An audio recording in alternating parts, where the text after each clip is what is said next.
But confession is a family secret, you know. It is something that has been happening from many generations ago. You see, my family has always been known for wealth, and no one has ever made sense as to how because no one works in my family. We do not even own businesses, but our wealth never runs dry. But obviously, I am here today because I need to be set free. My family is a family of criminals who do not live a normal life, and I'm so tired of it. I want to live a normal life and also be accepted by our community. So our community is so scared of my family that we don't even have friends here. My story is very sad because no amount of money can buy the kind of happiness I am looking for.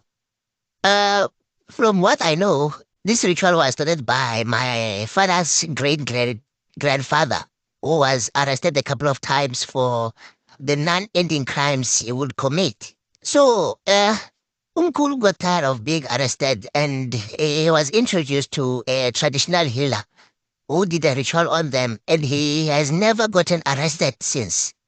He was taken to Mozambique by one of his fellow thieves, and when he arrived there, a ritual was done on him, and he was given a shram.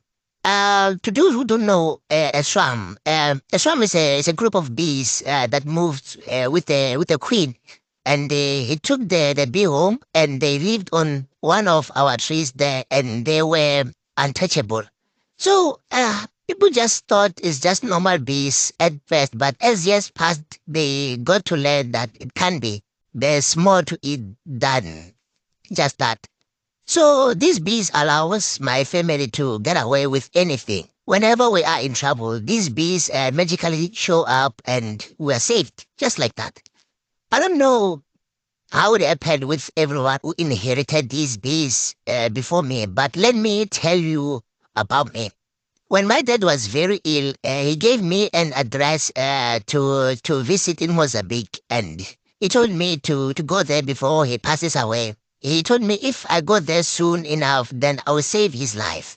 I didn't want my dad to die, obviously, so I went there, not knowing that by going there, I am actually racing him to death. That's how the ritual works. When the next bee successor is born, the bees apparently show signs. They will be busy all day. That's how they know that the one who born today will be the one who's gonna take over.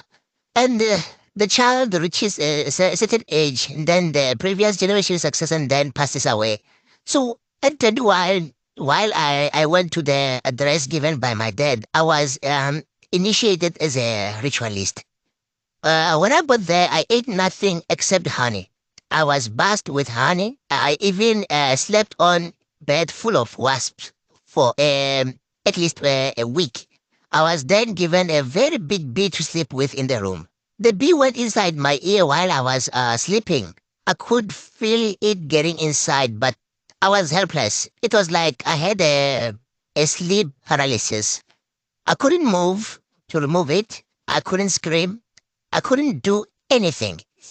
The day the bee entered my ear was the day I could hear the bees communicate. I honestly could hear everything the bees were saying while flying, and that made me very, very scared.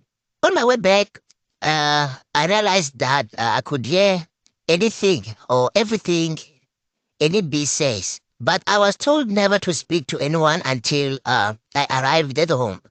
So I pretended like I was deaf and knew to avoid coming off as rude.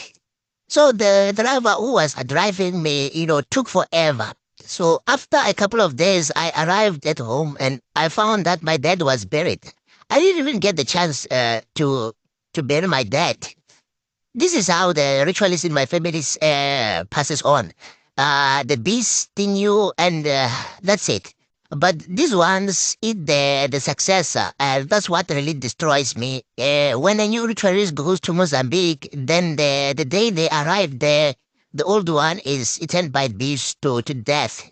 So since I took over as a current successor, I had to quit school and always perform these crimes that I didn't want to. Whenever I'm in trouble while on the job, Then the beast shows up to protect me. The truth is, I am untouchable, but I no longer want this life. I live like a human being, if ever there's one. I can't date or marry just anyone. The queen bee is my wife, and also there's a real woman that they choose for me. A mental ill woman whom I have a baby with then. I don't know my mom or my grandmother or great grandmother, so I'm guessing that's how it works. We do heist and more intense money robberies, and whenever troubles brews during the job, then the beast shows up and we are all saved. So I'm so tired of this life that I took myself to the police station more than twice, and I'm always dismissed. I'm told that the evidence points someone else and the people are saving their sentence. So I always ask Gucci, then where do I get the money that I have? And they just dismiss. So no one works at home, but we live in the biggest house. We own luxurious cars. Man, we are living at large, but no one cares to know more. But as for me, I have had enough of this life. Sometimes while you are in the car driving and enjoying your peace, the bees just show up on the dashboard, and the next thing you are told to hijack the cash transit car that's coming. Just like that, your day plans have changed and you do an unplanned heist. All this because of my greedy great-grandfather. Now we, as his generation, are suffering the consequences. We don't live a normal life. We highly feared in the village that we no longer even have friends, as they say. We just coexisting with the community, but we don't have close friends. You know, people have heard that the bees in our yard are not normal bees, and people even know that we bury bones because the bees eat the flesh, but they don't have proof. I think one of our family members has linked this information, causing more fear to the villagers.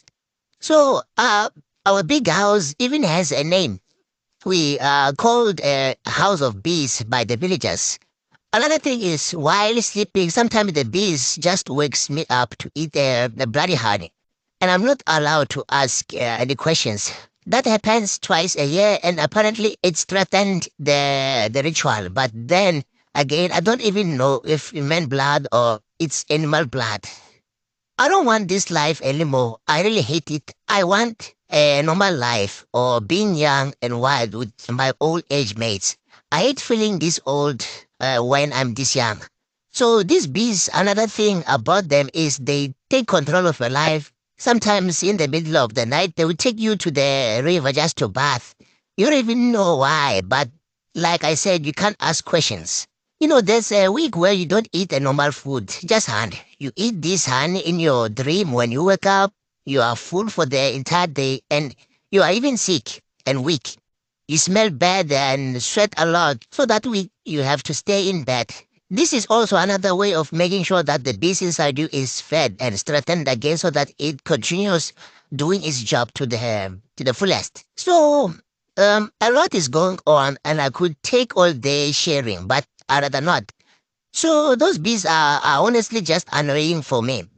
They're bossy and too demanding, and they force you to literally do anything.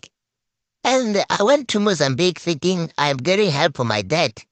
I didn't know that he was throwing me to the wolves. My own dad did this to me.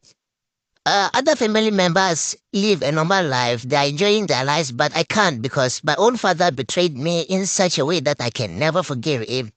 Even in death, I hate him so much. Why did it have to be me? Huh?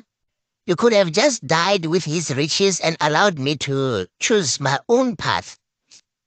To be honest, I hate this life, and I would like it a lot if the man in Mozambique can get destroyed or arrested. Then his beast will maybe follow him so that I can be free. What's the point of living a life that you don't want? I sometimes think of taking my own life, but the beast always shows up and starts taking me away from the rope. I'm tired.